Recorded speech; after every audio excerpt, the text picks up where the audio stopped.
What's up today, 49ers faithful? Drew Kerr, 49ers Sports Talk. Today I'm going to be bringing you a 7-round mock draft. It's my first of the year. I'm very excited to do this. This is one of my favorite things to do. I wanted to wait a little bit through free agency, at least this first wave, to kind of see what the Niners were going to do and then kind of cater my draft to that. So without further ado, I'm going to jump into it. I'm going to first just go over the main mock draft that I did. I used Pro Football Network. I will be leaving a link to that in the description. So without further ado, I'm going to get into it. So I'm not going to take too much time with this. I'm going to kind of buzz through the first 7 rounds and then we'll get to the Niner-centric stuff. So here in the first round, this is all just based off of power rankings, however they do it internally. Every mock site kind of does their own thing with their own big board, so this is based off that. Pretty much everywhere, any of them are all going to have Caleb Williams going number 1, so no surprise there. But there is a surprise at number 2 with J.J. McCarthy going to the Redskins. He is getting hyped kind of the closer we get to the draft. So there's that. Marvin Harrison Jr. to the Patriots was a little bit unique. And just as of note, anything that you see with a blue dot next to it, I did leave trades on just in case I wanted to make a trade. I fortunately didn't have to make any trades here. But, you know, as you can see there, number 10, the Raiders traded. They got Jaden Daniels. So Brian Thomas was also a surprise at 13 to the Jets. And there was a lot of offensive linemen. This is a very heavy offensive lineman stacked draft. And there were a total of 7 offensive tackles taken here in the first. And so there's that. And then just jumping to round 2, Bo Nix and Penix Jr. went back-to-back right off the bat on day 2. The only other kind of weird things that I saw here was McConkey to Tennessee, Zach Frazier, who I think is the second best center in the draft next to Jackson Powers Johnson. And so that was interesting to see him go to Miami, and then Braylon Trice to New Orleans. Jumping into round 3, Braden Fisk to New England was a little bit cool, I thought, and Roman Wilson Baltimore. He's kind of got that Deebo Samuel swagger, and you know there was some rumors that the Ravens were trying to trade for Deebo. Probably more smoke than fire on that. I don't think that was a realistic thing. And then jumping into round 4, Cam Hart to Seattle. They've been really trying to beef up that secondary, and so to see him go there was pretty interesting. Blake Corum to the Chargers, a Harbaugh guy. No surprise there, really. Brendan Rice, a lot of people have been wanting to see him go to the Niners. He wound up going to Atlanta. I could have got him in the 3rd. I could have gotten him in the 2nd, but I just, I felt that there was more needs, and I feel like I strengthened the team a little bit better than if I would have taken Rice there. So Rice to Atlanta was interesting, adding him next to Drake London and Kyle Pitts with Cousins throwing him the ball. That was pretty interesting. Kalen King fell to Houston. I was surprised about that. And then kind of just randomly going round 5, round 6, round 7. There's nothing too crazy or out of the ordinary to point out there, so I didn't really highlight anything there. So with that, I'm just going to get into the Niners portion of this, and here we go.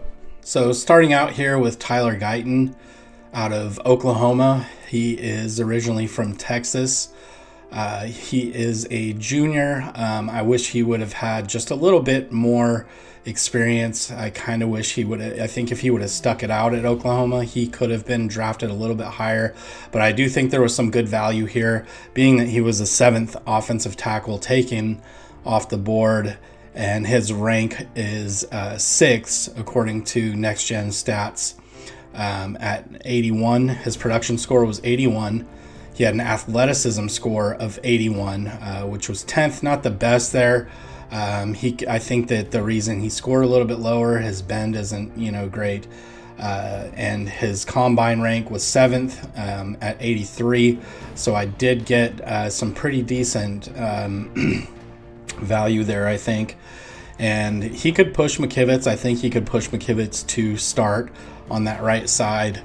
He might need a year. If he does get a year and the coaching staff can get him up to his potential and get him to bend a little bit better, get him to move a little bit better, I think that he would for sure be an upgrade over McKivitz.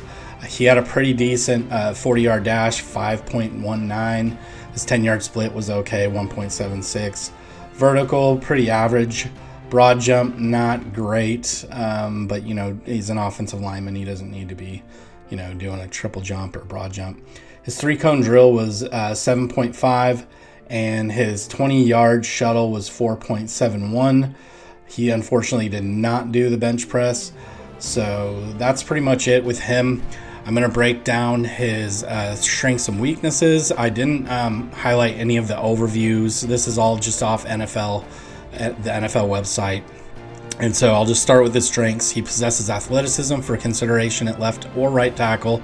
So there is a chance that he could slide over when Trent Williams does retire and take over at that left tackle position, assuming that he gets up to speed and then just, trends upward from there. He's got impressive movement. His pulling and getting into space is pretty good. Hands are accurate and active in the battle to gain advantage after strike. So as soon as he pops you, he's busy afterwards. He's fundamentally sound. He slides with good balance and quickness. He does have good awareness, which you have to have as a tackle to protect any B gaps against, twists and stunts and things like that. His length and footwork makes it easier to keep athletic rushers in front of him. He is light on starting experience, but heavy on coveted traits. Here's his weaknesses. Tall player who plays too tall. This is what I was talking about. He needs to bend a little bit better, needs to get a little bit better leverage. But these are all coachable. I think every single weakness here, these are coachable and teachable things. I don't think that there's anything here that, that screams red flag. So despite his athleticism, he does miss targets in space more than he should. Again, that is just leveraging. It's having the coaching staff make him understand where he needs to be in space. And then I think once he finds that, he's good otherwise. He's going to need to get stronger. So this might be where he does redshirt behind McKivitz for a year. And then, in a pinch or anything like that, he might come in. He does have trouble pressing defenders out of his frame and protection. He could have issues finding his anchor against leverage bull rushes. So again, all this, it just goes back to coachable and teachable things, getting him to bend, getting him to slide, and teaching him where to be, where he needs to be, and understanding the film and his opponent and getting in there and just making this his profession. But I do think he has a lot of upside, and for getting him as the 7th offensive tackle, I think that's great value. Okay, moving right along to the second pick, I went offensive line back to back, and my second pick, which was out of Boston College, was Christian Mahogany. He is out of New Jersey. He was a senior. He's 6'3", 33.5-inch arms, 314 pounds, and 10.5-inch hands. His next-gen stats say that he was in the good category at 79. His overall prospect grade was 6.20. His production score grade wasn't phenomenal. He ranked 3rd as guard, so again, I think I got pretty good value. His athleticism score was a little bit less. It was 86, and then the total score was 79, which ranked 2nd among guards. So again, great value here, getting him where I did. I think that he could push, Burford for sure in 2025. But for now, he could back up Banks on the left side. There's a lot of different options that they could do with him here. But I do think that he has enough upside to where he could start as a backup and then potentially move his way into the starting lineup later on down the road. He did get a 40 in the 40. He did get a 5.13. His 10-yard split was 1.74. His vertical was 32.5. Broad jump 9.1. Pretty impressive for a guard there. 3-cone was 7.81, and his 20-yard shuttle was 4.53. No bench press mark there. Going to jump into his strengths. He has a broad, girthy build and plays like a big man. He has heavy hands to jolt and knock opponents off kilter early on. The tape on him pulling and wiping out defenders is a coach's dream, so this would be a Kyle Shanahan guy, pulling and knocking the crap out of people in the zone run scheme. He has huge upper body power, and he's got a chippy demeanor to maul and scrap at the point, which is a lot like Aaron Banks. I think that's a good comp. I think he's similar to Aaron Banks in that manner. His consistent use of inside hands bolsters an already sturdy protection anchor. Here's some of his weaknesses. His pad level suffers just like Guyton, and so coaching again can fix this. I did go through the weaknesses, and I don't think that there's one trait here that cannot be coached. I don't think that he lacks instinct. I think he has everything that you would hope for and want for an offensive guard. He does kind of, he has a difficult time with double teams and deciphering who to really pin on to, but being next to guys like Trent Williams, Jake Brennell, some of these other veterans, I think that he's a smart guy. I think he could elevate his game into that. He does kind of get heavy-footed at times, and I think that could just be in large part to stamina. I think that sometimes these college kids can get tired. They're certainly not going to be used to a 17-game season. So him as a starter in 2024, I think is a long shot, but I think, in a pinch for a few game span, I think that he could be solid. He, especially going through an off season with the Niners and getting coached up, I think that, there's some real positives there. This last one, it says he lacks lateral quickness to slide and mirror with edge-to-edge rushers, but I don't really necessarily agree with that wholeheartedly. This is Lance Zierlein's take on all these prospects. He kind of went through and did these strengths and weaknesses, so it is just the opinion of Lance Zierlein. And I think that maybe, again, it falls back to stamina. I think sometimes he gets a little bit lazy. But, again, these are coachable things. I think they're things that he can get better at. And so, yeah, I really like this pick here. I think it's great value. I think the first two picks going offensive line would be ideal, and getting both Guyton and Mahogany would be a phenomenal start. Okay, moving right along, the third pick was Cole Bishop out of Utah. He's from Peachtree City, Georgia. He is a junior. He's 6'2", decent size for safety, 206 pounds. I think he could stand to add a few pounds there. Arm length's 29 3/4, hands 9.5.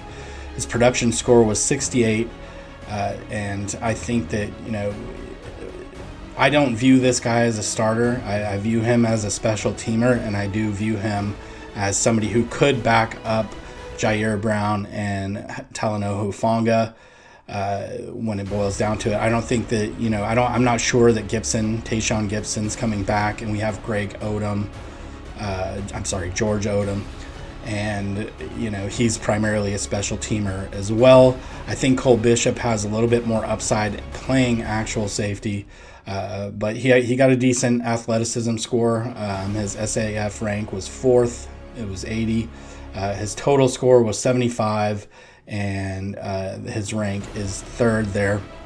He ran a pretty average 40 for safety, 4.45, nothing mind-blowing there. But he does make up for a lot of that with instinct. His 10-yard split was 1.52. His vertical was 39 inches, pretty good.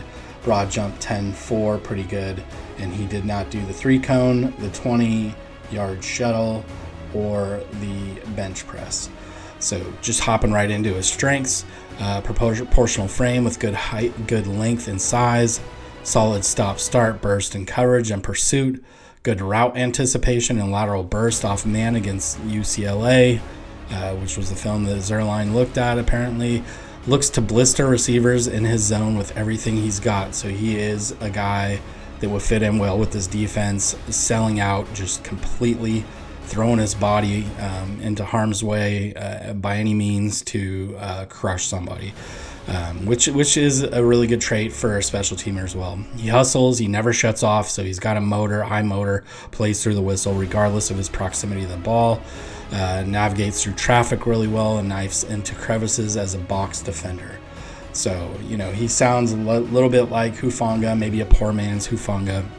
His weaknesses, the desire to make plays causes him to vacate coverage zones, so a little bit of lack of discipline, could be coached up. He's below average eye balance between route and quarterback. Needs to do a better job of playing off run blocks near the line.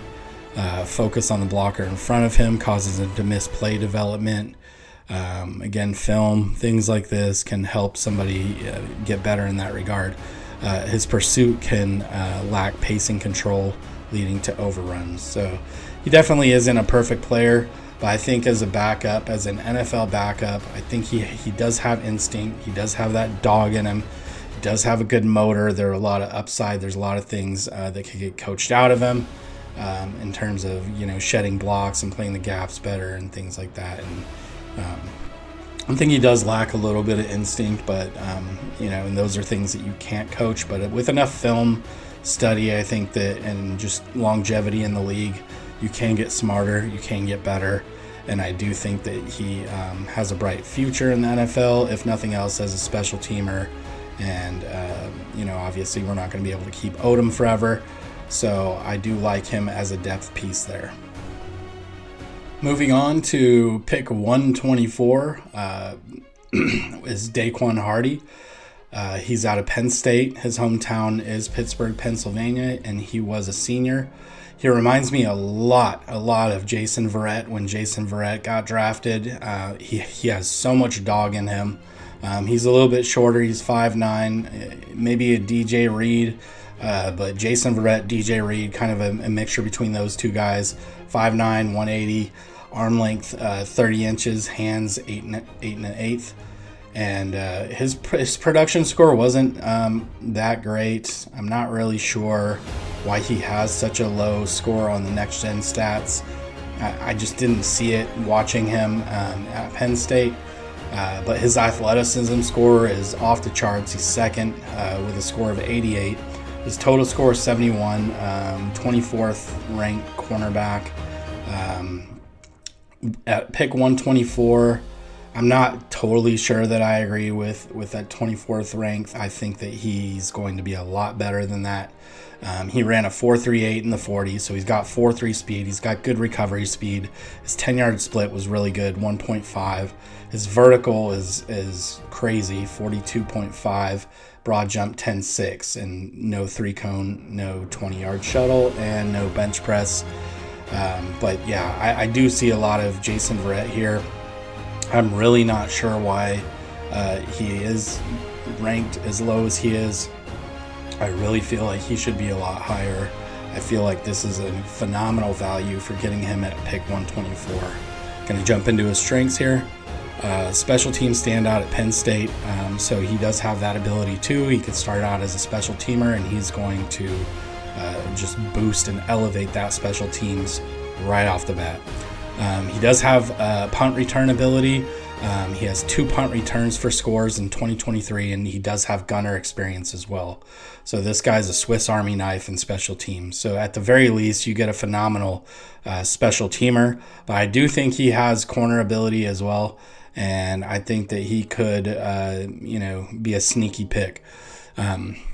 He phases deep sideline routes with optimal positioning, consistent to whip his head around and find the deep ball.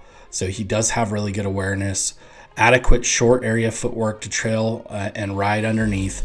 He maximizes pass breakups with well-timed hand attacks. And here's his weaknesses. This might be why he's not as ranked as high. I do think that his size, everybody's always fearful of size. That was one of the knocks on, DJ Reed coming out and Jason Verrett. So that's the very first thing they point to. He's below average in size and playing strength. And that's just, it's always going to be a thing for corners and smaller players. But, we saw K'Wan Williams, one of the better nickel corners. We had him here for a little bit, one of the better nickel corners in the NFL. And so he just has that same vibe to him. Technique in transitions gets away from him at times. Slow to burst with route break, allowing separation. Doesn't appear to have ideal speed or acceleration. Much more of a watcher than a worker in run support. And, that doesn't really fit with the 49ers defense, that last line. but a lot of these guys have to get coached at the next level. They come out of college with very little coaching, to be frank, and it's not the same level of coaching. So once you get into a pro and that's your career, the coaching elevates, which means you're going to need to elevate with the coaching. And so some of these things I think are correctable, and I just really like this pick here. Might be my favorite pick next to the one that's coming up right now. Erick is probably my favorite player in the draft, hands down. Just watching this guy at Michigan, he was a Michigan transfer to Iowa. Watching him play at both universities was, I think he's on a different level.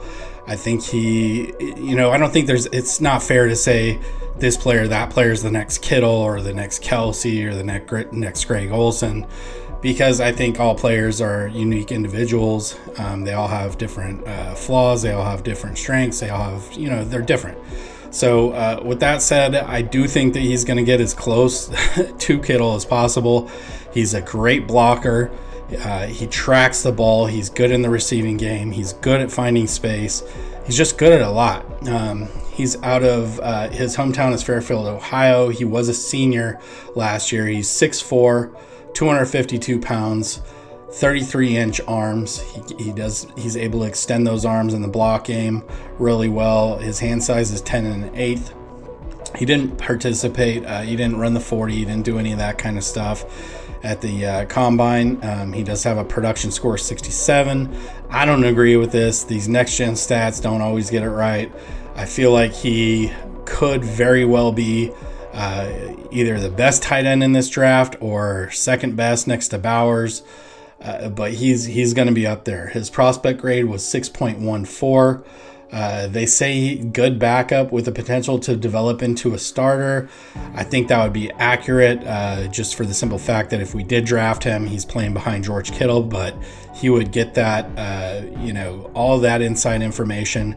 Kittle made Charlie Warner a better tight end. He made Dwelly a better tight end.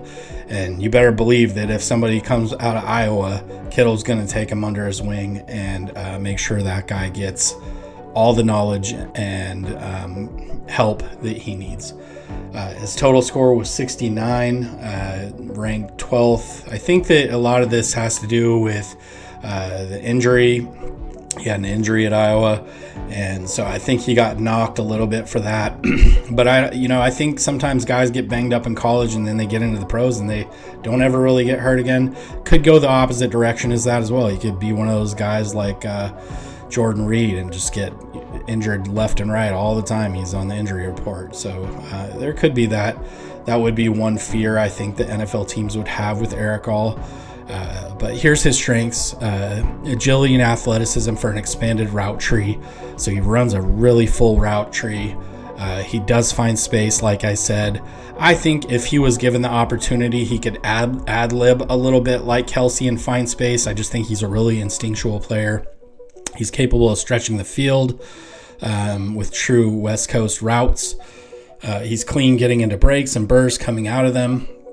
Snaps off intermediate outs to open up throwing windows. Good blend of elusiveness and toughness after the catch. Willing to strike with some force as split zone and lead blocker. Here are some of the knocks on him. Per Zerline, suffered season-ending injuries in back-to-back seasons, so that's the worry. That's the scare. Played in just 10 games over the last 2 seasons.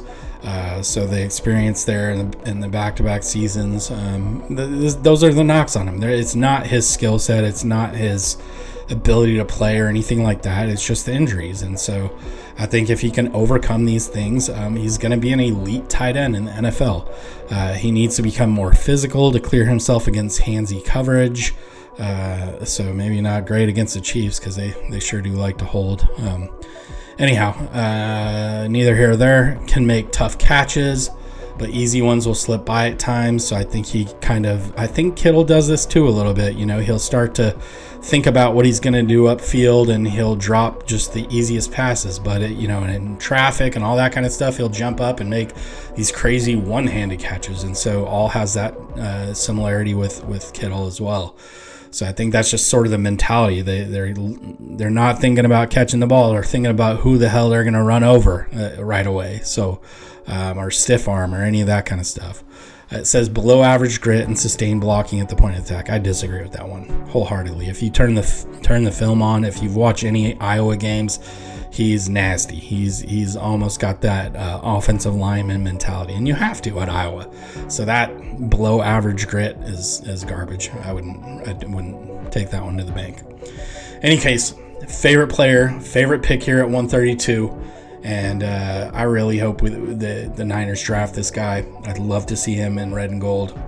And so there's that. Okay, this is kind of a trendy pick. Getting McCaffrey here at 135 would be great. It's definitely a Niners trendy pick. Everybody wants to see Luke with Christian, see his brother. He's coming out of Rice. I believe he transferred somewhere, and I really can never remember where. I'm sure you all know. Let me know in the comments who it was. His hometown was Highlands Ranch, Colorado. He is a senior, which is great. Height 6'2". He's closer to his dad than his brother in height. His weight's 198. We'll just call it 200. His arm length is 30 1/8, and hand is 9 5/8. His production score was a 73, 14th ranked wide receiver. Athleticism score is a 77, 25th, and his total score is 75th. He's the 21st ranked wide receiver. Getting him at pick 135 would be some big time value. I think he could go before that. But if the Niners are able to see him here at 135, even the pick previous to that, they might just pull the trigger. They know what kind of player they're getting. They're getting the same tenacity as they get with Christian. It's just a genetic thing. Ed was like that, Ed McCaffrey. And I think that the Niners would be ecstatic to be able to get Luke McCaffrey. And I think that Christian would be ecstatic to have his brother on the team. This is just sort of like the Bosa and Bosa thing. I think a lot of people just want brothers on the team, or they want a Brendan Rice because his dad is affiliated with the team, and I'm sure Jerry would love to see Brendan on the Niners as well. He's there all the time. He'd probably be at practice all the time if his kid was there trying to help him out. So jumping down to the combine results, 40-yard dash was 4.46, pretty average, nothing to write home there. The 10-yard split was a little bit better. Vertical jump 36 inches, not phenomenal. Broad jump was 10.1, pretty average there. 3-cone was 6.7. The 20-yard shuttle 4.02, and no bench press.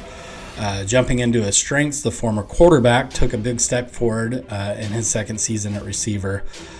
Being that he was a quarterback, it just tells you what kind of mentality he has. He has the brains. He has the high football IQ. He has all that kind of stuff. So being a receiver and have playing quarterback, we've seen it with guys like Julian Edelman. It just helps them out. It helps them know where to be.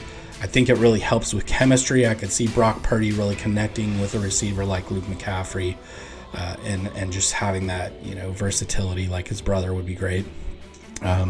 Accelerates into top speed fairly quickly, fearless into the teeth of the defense, and excels at combat catches. Route running improved over the second half of 2023. Made jaw-dropping one-handed catches with coverage draped over him. Focus drops do not exist in his dojo. His weaknesses, he had trouble releasing cleanly against serious press attempts. I think that the NFL in general is moving away from press coverage. I don't get it. It's like they're allowing the underneath stuff and daring teams to go deep. So I don't think that that's going to be a huge problem when he gets to the next level. And he'll learn techniques from his coaches, the wide receivers coaches, and things like that.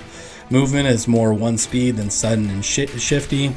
Still needs work getting in and out of breaks more quickly. Can improve with adjustments coming back to deep throws. So just hitting that step and coming back, he can work on that. This is all coachable stuff. I think getting him somewhere in this range would be a big hit for the Niners and the fan base.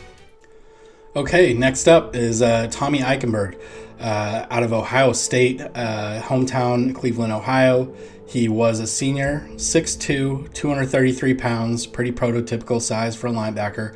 Arm length of 31 5/8, hand size 9 1/4.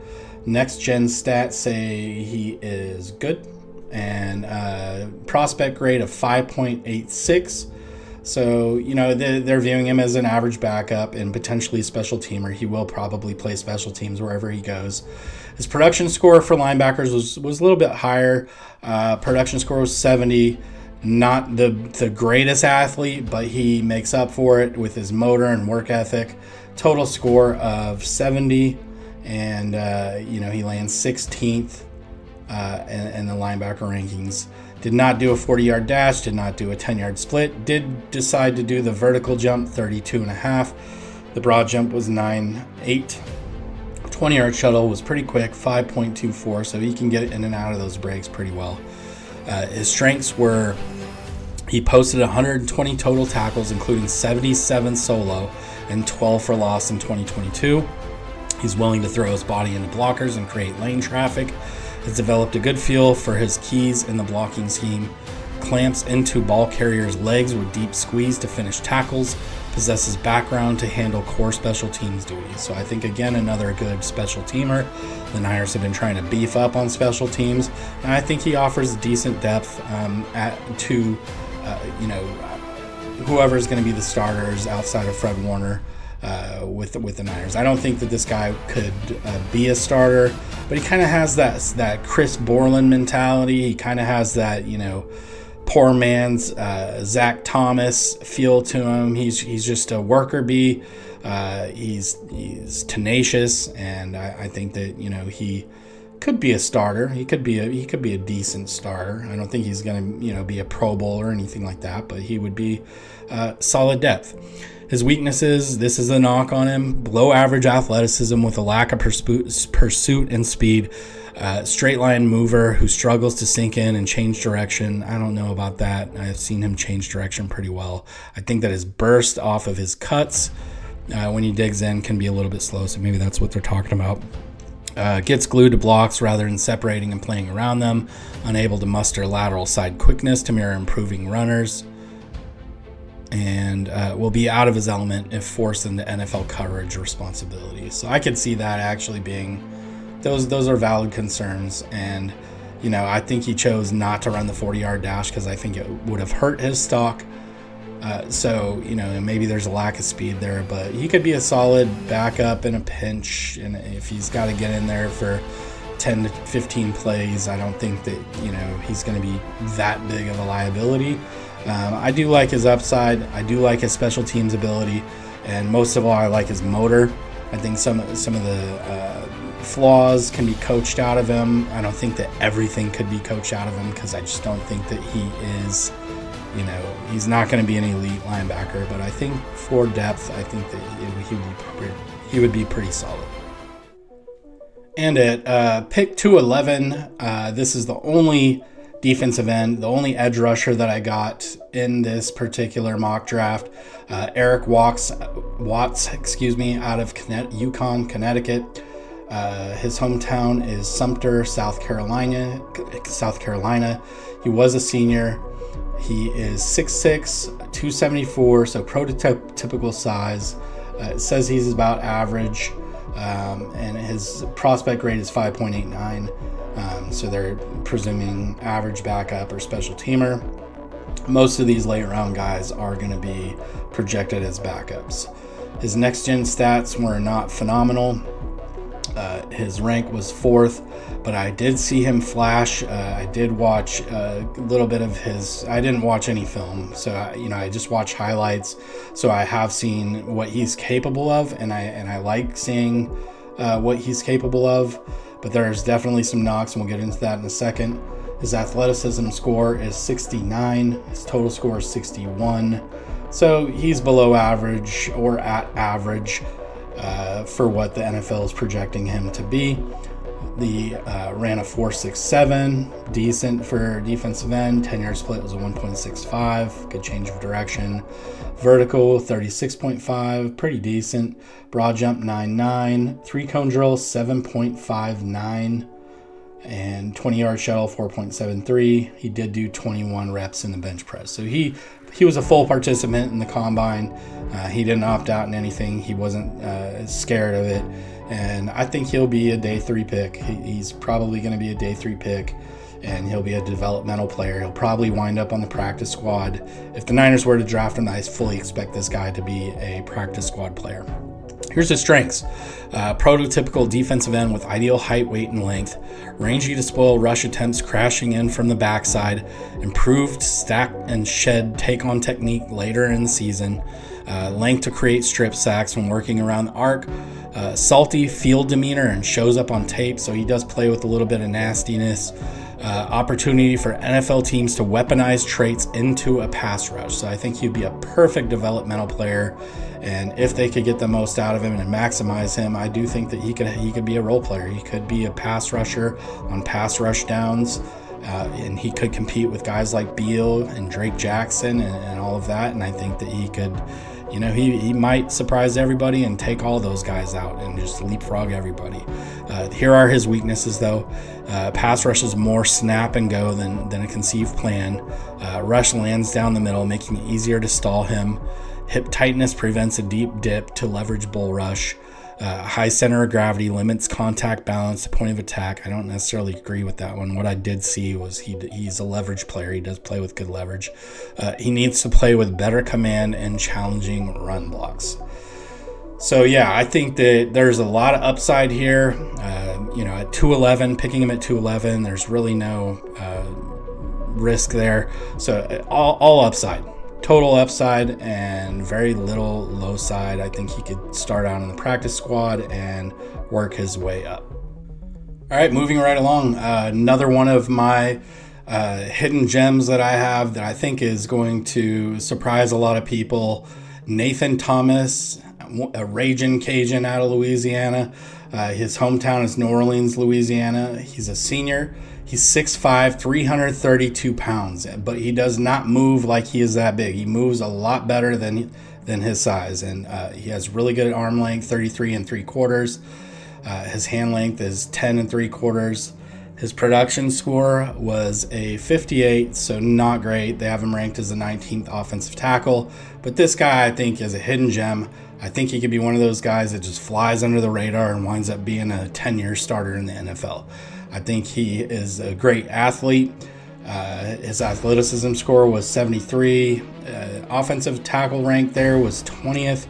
But again, I just feel like he's better than that. Total score of 69.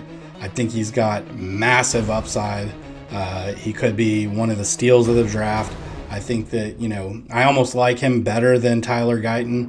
I think that he could surprise a lot of people, and if there was an offensive tackle that the 49ers draft in the first round and they get this guy later on, I think that he could show some things and potentially pass up whoever on the depth chart. And I think that his upside is better than McKivitz for sure. I think that he's really good. We'll jump into the strengths and weaknesses here in a second. His combine results are 5.19, 10-yard split 1.76. Vertical, not very good. He's not going to win any slam dunk contest there with 25-inch vertical. Broad jump, 8.11. His 3-cone drill is 8.01. No 20-yard shuttle. No bench press. Jumping into his strengths, and these are all the things I said I love about him. He's adequate initial quickness to reach and seal blocks laterally. Works for proper positioning before engaging. Stays on top of his run blocks with connected hands. Responsive to slants with the ability to redirect and wash them down. Doesn't allow much push when challenged by bull rushers. He's a big guy. He's hard to push around. Weaknesses are he lacks desired slide quickness and mirror to stay at tackle. I think that he's coachable. I think he has enough athleticism there to overcome that. Pass punch can become a forcible shove, sending weight too far forward. Could struggle to stay in front of rush counters at functional rate. Narrow base and high pad levels as a down blocker, coachable. Linear run blocking allows some leakage out of side doors. So I think this is going back to the sliding, the techniques and all that kind of stuff. He can be coached up. And I think that he's probably going to be a quick learner. I think he's a smart guy. I think he has a lot more upside than downside. And to get him at 215, it's right, 215, would be potentially a steal. I think that this guy could be a starter in the NFL. Another player that I really love, last but not least, Bub Means out of Pittsburgh. This guy reminds me of a lot of Deebo Samuel. Maybe not quite the yak ability, but his tenacity, the way he chases the ball, the way he's just going the second that he secures the ball. He's a go-getter. If you watch his highlight reel, he is doing things that I think first rounders are probably not going to be able to do. And I think that if the Niners can get the most out of this guy, maximize his potential. And one other thing to note, he did meet with the 49ers. He was one of their 30 visits. So there is a very real possibility that Bub Means could wind up a 49er. His prospect grade was 5.89. His range is 70, which is in the good range. His production score was 61, wide receiver ranked 28 there. Athleticism score almost 80, wide receiver ranked 20th. I think he's better than that. If you turn on the highlights, he's doing all sorts of phenomenal things, jump catches and just all sorts of athletic stuff going on there. His total score is 70. Total wide receiver rank is 30th. I think he's much better than that. I think the Niners think he's much better than that, which is why they put him in their top 30 visits. 40-yard dash was 4.43. His 10-yard split was 1.55. His vertical was almost 40 inches. Broad jump, 10'2". No 3-cone drill, no 20-yard shuttle, but he did do 19 in the bench press. He's strong. He actually, if you look at his picture there, he kind of looks like Deebo. And I'm going to jump into the strengths. Good height with big frame and excellent wingspan. Suddenness to elude press and take early lead. Drops head and his accelerator to extend downfield separation. Uses catch radius to stab throws over the heads of corners. Has speed to prolong the run after the catch on West Coast routes. And played much more confidently over the second half of the 2023 season. This guy's a guy whose arrow is trending up. If he makes it to 255 or whatever it is, that's the Niners Mr. Irrelevant again, basically. His weaknesses, he needs additional steps to stop momentum on comebacks. Occasionally takes foot off the gas and doesn't finish the route. Kind of sounds like Deebo does that. Deebo does that sometimes. Sits and waits on zone throws, allowing coverage to bang catches loose. Average feel for putting the cornerback on his hip and keeping him there. Could use better effort to sustain his run blocks. So run blocks, in the Niners offense, they like to have their guys block. I think that this guy has the mental makeup to become Brandon Ayuk was not a great blocker when he first got here either. And now I think he's one of the best run blocking wide receivers in the entire NFL. So I think this guy could be coached up. I think they could get a lot out of him. If there ever is a time to where Deebo's slowing down and he becomes tradable, this might be the guy to step into that role. And yeah, he's probably going to be a 6th or 7th rounder, but I think he'd be well worth the pick. I think he's going to have a pretty good NFL career, if not great, and I really love this guy's upside. I do think that he is a hidden gem, and I hope that the Niners they are seriously considering him since they made him a top 30. All right, faithful, thank you for making it this far. If you did, please go ahead and subscribe if you have not. If you're new to the channel, it would be greatly appreciated if you just subscribe and also like the video. Please leave in the comments who you think the Niners should draft, and I will also leave the link to Pro Football Network. And see you guys next time. Appreciate you. Thanks.